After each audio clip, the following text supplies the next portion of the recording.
Hello guys! Welcome back to my vlog. And kung bago ka sa channel na to, I'm Za and this is Za Canada Channel.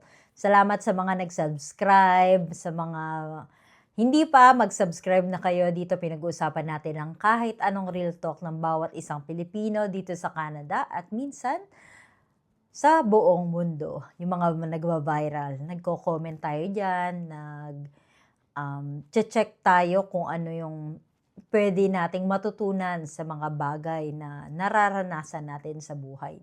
Dito, as OFW or dun sa mga taong nasa labas ng Pilipinas na kumakayod para sa kanilang mga pamilya. So today, we are going to talk about another update from BC. So mag-focus ngayon tayo sa provincial, which is British Columbia kung nasaan kami. We are in Vancouver, British Columbia, at ngayon nga, or recently, on December 18, they release a new update. Ano ang gagawin nila next sa BCPNP or sa British Columbia Provincial Nominee Program. Yan ang pag-uusapan natin sa episode na to. Panoorin hanggang dulo.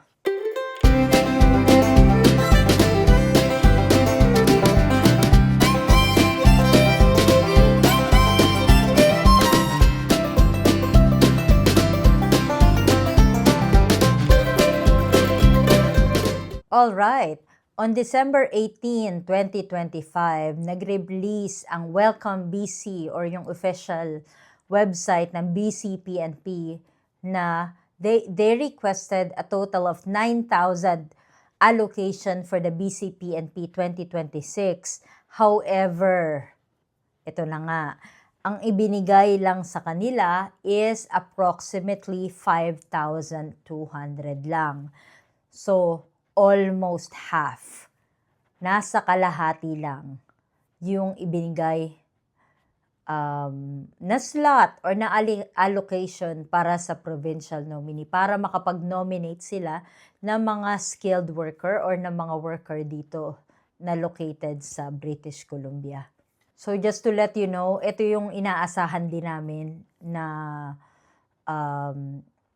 what do you call that? Ito yung inaasahan din namin na pathway para ma-PR dito sa Canada. Kasi as of this year, 2025, they are only nominating those high priority occupations or high, ano tawag dyan? Yung parang entrepreneur, and then these are healthcare workers at yung mga international graduate na nagtapos dito sa BC. So yan yung mga binigyan nila ng priority this 2025. And that was approximately 6,200. Pero ngayon, out of that 9,000 na hiningi nga nila for 2026, supposedly 9,000 na sana makatulong dun sa mga application that's in the pool, 6,000, I'm sorry, let me rephrase that. Only 5,200 ang binigay lang. So imagine, kung 6,200 last year at hindi pa kasali yung mga ibang skilled worker dyan, yung mga high priority lang o yung mga entrepreneur lang ang na-nominate, then this year, mas mababa siya ng 1,000. So ano kaya? Ano kaya ang mga pipiliin nilang worker na idodraw nila this year? Well, most probably, sino pa rin ang priority? Well, as usual, parang sa buong mundo naman yata ang laging napaprioritize sa mga ganitong bagay-bagay is yung mga nagtatrabaho sa healthcare. Kasi nga sobrang kakulangan ng mga doktor, ng nurse, medical assistants, at kung sino-sino pang nagtatrabaho sa ospital. Yung mga entrepreneur, syempre sila yung nagdadala ng business dito sa Canada at sila yung mga nagta-tax, yung may mga malalaking tax na kino-contribute dun sa government. Then high economic impact applicants. High economic impact applicants these are the people with at least, don't don't quote me on this, but based on the latest BCPNP draw na ginawa nila dun sa mga high economic applicants is like $87 per hour ang salary. So imagine, sino tong mga to? Sino itong mga, ano na to? Anong klaseng mga profesyon meron sila? Well, the only thing that I can think of for now dyan is mga lawyers. Mga lawyers kasi hindi bumababa ng $100 per hour yan eh. Sino pa ba? Mga engineer? I'm not sure. So, paki-comment nga dyan kung ano yung mga $87 pataas na may na salary dito sa BC. Tapos, at yung mga selected international postgraduate permit. Yung mga nakapagtapos dito sa BC. So, real talk lang tayo dito sa mga applicant na currently nandito sa BC. Kailangan wag tayong maging kampante. Kailangan lagi tayong may plan A to Z. Kagaya nga laging sinasabi ko sa vlog, hindi pwedeng ito lang, isang pathway lang lagi ang inaasahan mo para ma-PR ka dito sa Canada. Or para at least tumagal yung status mo dito sa Canada. Lagi ka dapat may backup plan. Normally, dito sa BC, kailangan bago ka ma-qualify sa BCPNP or bago ka ma-draw sa BCPNP is mataas yung wage mo, critical yung occupation mo, critical yung role, and long-term ang impact dito sa BC or sa economy ng BC. Idadagdag ko lang na kung currently nasa pool ka ngayon ng BCPNP, i-check mo kung nasa priority occupation list ka. Tapos, tingnan kung may express entry pathway ka. If ever hindi pumasa or hindi umabot yung score mo dun sa mga matataas na targeted draws nila before, then try to explore other provinces like Alberta, Saskatchewan, Manitoba, Nova Scotia. And then, once again, talk to an immigration consultant for the best pathway for you. Hindi naman, hindi siguro kawalan na mag-shell out tayo ng $100 to $200 para ma-advisean ka ng tamang pathway para sa'yo. Kasi minsan, may mga pathway na hindi tayo aware, na posible pala sa atin, na posible palang ang pwede nating applyan, na pwedeng may i-advise sa'yo ng isang legit immigration consultant. And lastly is to upskill.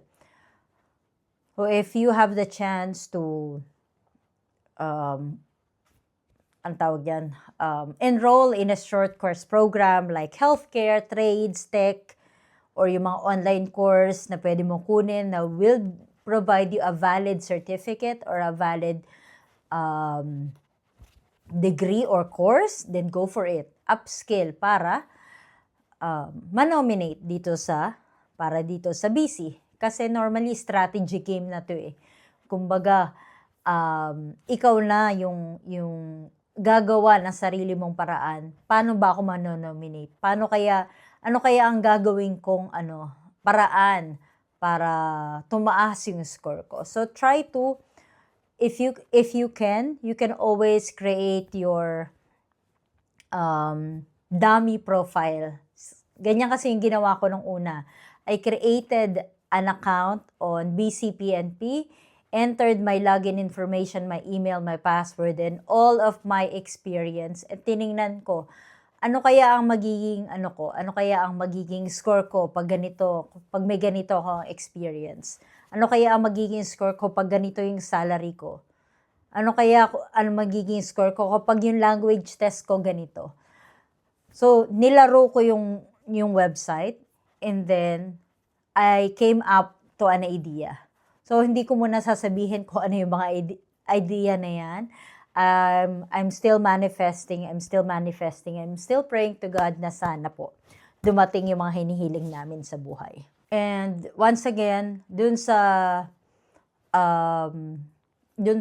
latest update nga na inilabas nila ng December 18, they specifically mentioned that they are going to release the 2026 priorities in the upcoming days or in the new year. So hindi natin alam kung January ba yan, ilalabas na nila, or February. So wait lang tayo at magdasal, manalig, at magtiwala sa Diyos. Darating din yung yung pinagdadasal natin ng matagal ng panahon. But once again, just to remind you, since na mas mababa ang allocation ng BC ngayon, then most probably mas targeted yung draws, mas konti ang magiging invitation, at mas mataas ang standards. Okay, so kung isa ka sa mga taong nandito sa BC ngayon, paki-comment nga dyan sa baba. Manifesting tayo in 2026 at sana lahat tayo at lahat na nanonood sa channel na to ay matupad ang kanilang mga pangarap sa 2026. Merry Christmas po, Happy Holiday sa inyong lahat. At kung nakikita niyo po yung email address ko na lumalakad dyan sa baba, yan po ang email address ko para makapag-share kayo ng kahit anong inspiring stories or questions that you'd like to discuss in this channel. Alright. So, thank you so much for watching. Don't forget to like and subscribe. At laging tatandaan, hindi kailangan maraming pera, basta may peace of mind. Thank you for watching. I'll see you again next time. Bye-bye.